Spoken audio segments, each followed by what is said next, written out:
여러분 안녕하십니까? 내란에 깊숙이 관여한 혐의를 받는 전 정보사령관 노상원 씨의 메모가 추가로 확인됐습니다.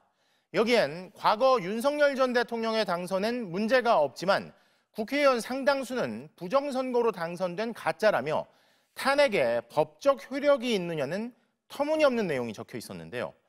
이렇게 내란 발생 약 열흘 뒤 노 씨가 변호사인 동생에게 전달한 자필 메모가 드러난 가운데 조금 전 특검은 노 씨를 재구속했습니다. 첫 소식 구민지 기자가 단독 보도합니다. 노상원 전 정보사령관이 12.3 내란 사태 뒤 손으로 직접 작성한 7장짜리 메모입니다. 1번부터 34번까지 번호를 붙여가며 쓴 메모에는 부정선거를 규명해야 한다는 노 전 사령관의 주장이 담겼습니다. 누가 내란인가라고 반문한 노 전 사령관은 가장 먼저 민주당 국회의원의 3분의 1 정도가 부정선거로 가짜 국회의원이라면 윤석열 탄핵이 법적 효력이 있냐고 적었습니다. 전산 조작으로 된 야당 국회의원들로 탄핵되었다면 국민들은 도대체 무엇이냐? 대통령 탄핵이 과연 가짜 국회의원들의 투표로 된 것이 합법적이냐고도 했습니다. 하지만 지난 2022년 대선에서 윤 전 대통령이 당선된 건 문제가 없다고 주장했습니다.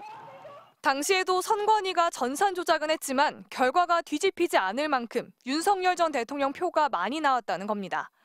국민의힘이 이긴 2022년 지방선거도 선관위가 대선 후유증으로 정신이 없어 미처 제대로 준비를 못해 결과가 그대로 나왔을 거라고 적었습니다. 윤 전 대통령도 지난해 12월 발표한 담화에서 부정선거 음모론을 꺼내들었습니다. 민주주의의 핵심인 선거를 관리하는 전산 시스템이 이렇게 엉터리인데 어떻게 국민들이 선거 결과를 신뢰할 수 있겠습니까? 노 전 사령관은 샘플 보안 조사 결과 선관위 서버가 해킹의 무방비 상태였고 비번은 1234식이었다고 주장했습니다. 윤 전 대통령도 같은 주장을 내세웠습니다. 국정원 직원이 해커로서 해킹을 시도하자 얼마든지 데이터 조작이 가능하였고 비밀번호도 아주 단순하여 12345 같은 식이었습니다. 하지만 조태용 국정원장은 지난해 12월 검찰 조사에서 선관위 시스템에 보안상 취약점이 발견됐지만 부정선거에 관한 단서는 전혀 포착하지 못했다는 내용으로 보고했다고 진술했습니다. MBC 뉴스 구민지입니다. 자, 이렇게 추가로 발견된 노상원 씨 메모의 내용은 윤 전 대통령이 했던 주장들과 똑 닮아 있습니다. 내란을 일으키기 전에도 양측이 긴밀하게 협력했다고 전해지듯이 마치 내란 이후 탄핵 전후의 국면에서도 다시 입장을 맞춘 것처럼 보이는데요. 그동안 제대로 진행되지 않았던 윤 전 대통령 측과 노 씨의 관계에 대한 수사가 시급해 보입니다. 이어서 송정훈 기자가 단독 보도합니다. 노상원 전 사령관은 메모에서 공정하지 못한 선거로 당선된 민주당 의원들이 다수당을 차지하고 이들이 행정과 사법을 마비시키고 있다면서 민생 예산과 탐사 예산, 원전 예산 등 국가 예산을 모두 삭감해버리고 대통령이 국민에게 무언가를 해줄 수 있는 손발을 모두 잘라내려 하고 있다고 주장했습니다.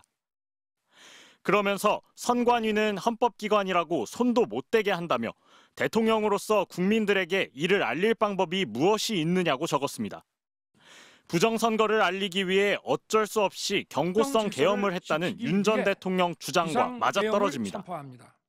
과거의 계엄과는 달리 계엄의 형식을 빌려 작금의 위기 상황을 국민들께 알리고 호소하는 비상조치를 하겠다고 했습니다. 또 여론이 내란 주범으로 대통령을 몰아가는 선동선전의 혈안이 되어 있고 강성 진보 진영은 이 여세로 조기 대선을 유도하며 선거로 이기려 할 것이라고 주장했습니다. 윤 전 대통령은 앞서 담화에서 야당이라는 말을 16번이나 써가며 국정마비와 경제 침체 등이 야당 탓이라고 했습니다. 거대 야당 대표의 유죄 선고가 임박하자 대통령의 탄핵을 통해 이를 회피하고 조기 대선을 치르려는 것입니다. 국헌 문란 행위 아닙니까?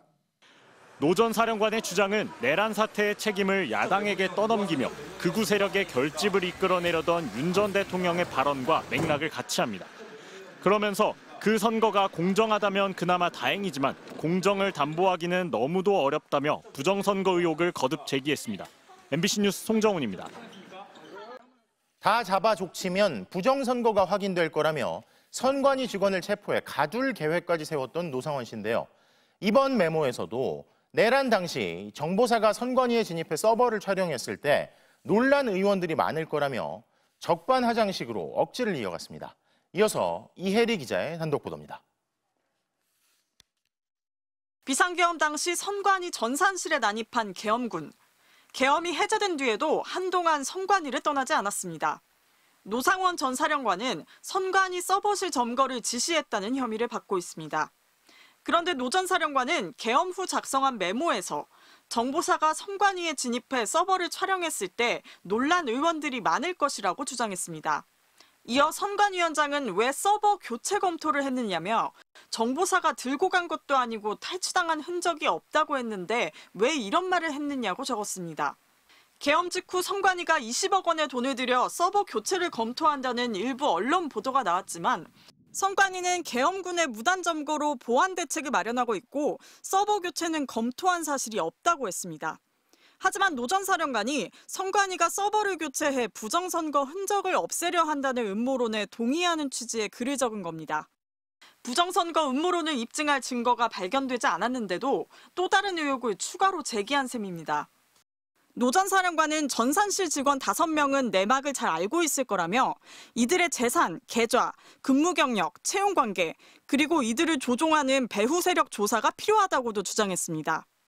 다 잡아 족치면 부정선거가 확인될 거라며 선관위 직원 체포와 구금 계획까지 세웠던 노 전 사령관이 계엄 후에도 또다시 선관위 직원들을 조사해야 한다고 한 겁니다.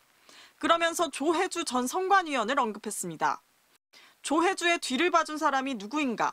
이 사람을 조사하면 인과관계를 알 수 있다고 적었습니다.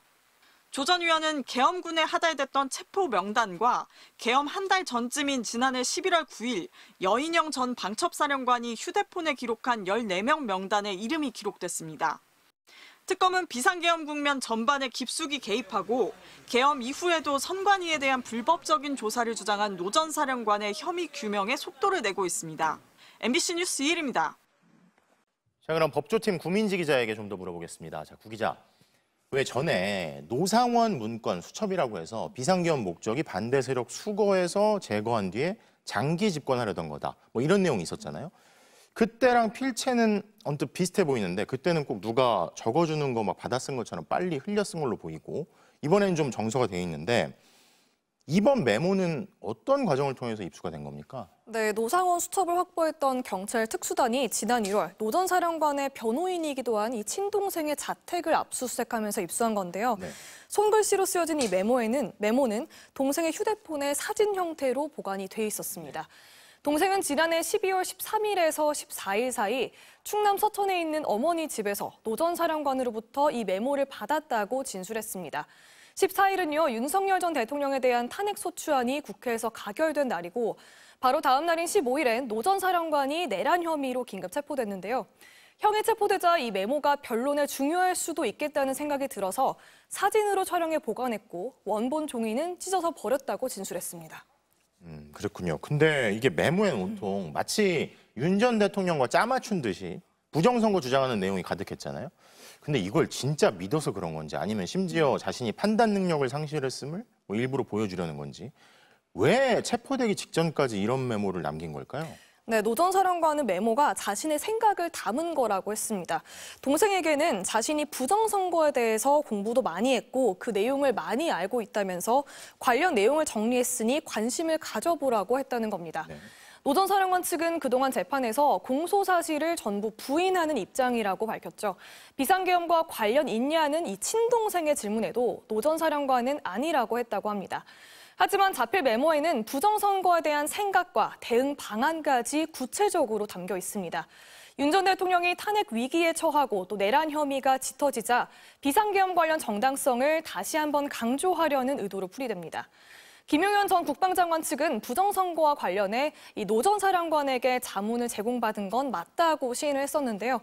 윤 전 대통령의 계엄 선포에도 노 전 사령관의 이런 주장과 생각들이 막강한 영향을 미쳤을 가능성이 있습니다. 이 자필 메모는 또 동생이 직접 노 전 사령관에게 받은 것인 만큼 노 전 사령관 필적 감정에도 참고 자료가 될 걸로 보입니다. 당초 지난 1월 10일 재판에 넘겨진 노 전 사령관의 구속 기한은 오는 9일이었는데요. 내란 특검이 노 전 사령관을 추가 기소했고 조금 전 법원이 구속영장을 발부했습니다. 자, 그동안 노 전 사령관, 그러니까 노상원 씨와 윤 전 대통령 측 관계가 잘 드러나지 않았는데 수사가 시급해 보이네요. 자, 법조팀 구민지 기자 잘 들었습니다.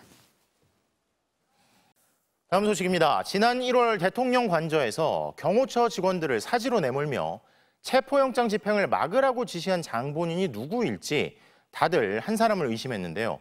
총 갖고 있다는 걸 보여줘라. 수사기관을 공간에 들이지 말고 완벽히 통제하라.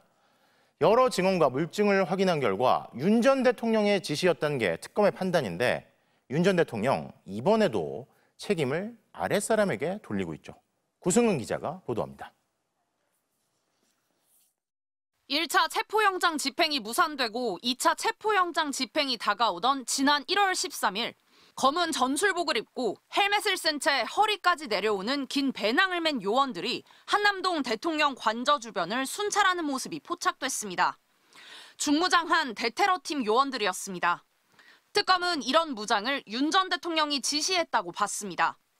이보다 이틀 전인 1월 11일 김성훈 전 경호처 차장, 이광우 전 경호본부장 등과 점심을 먹으며 2차 체포영장 집행을 위해 특공대와 기동대가 들어온다고 하는데 걔들은 총을 쏠 실력도 없다.